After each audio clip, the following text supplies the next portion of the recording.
Search is on for the man responsible for a hazmat emergency at the hospital. We brought you this as breaking news last night at 11. Police are now telling us that man walked into the ER, pulled out a towel and yelled chemical warfare. Channel 3 New Haven Bureau Chief Matt McFarland has been looking into this. He's live now with how hospital staff and first responders train for situations just like this one. Matt?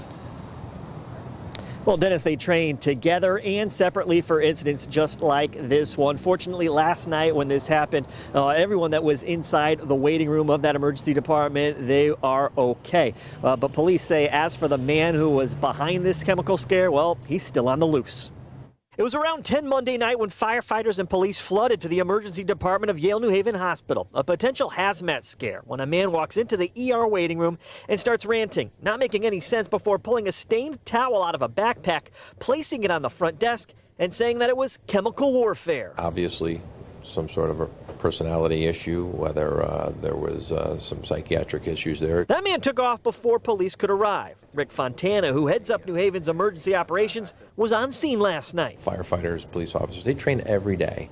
They train every day for incidents like this. They're practicing this all the time, and evidenced by the work they did last night. You know, it was isolated to a small area. 35 people in the waiting room had to be evacuated, and 3 people who came in contact with the towel, 2 hospital personnel and a police officer, were isolated for decontamination. We're told they didn't show any symptoms of being sick and are okay. The medical staff was great. No one panicked.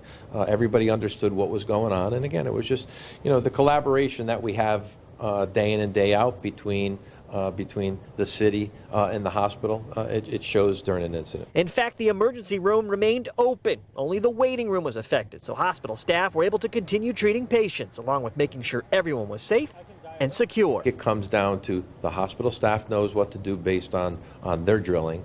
The fire and police departments know what to do based on their training. And then when an incident happens, they both come together.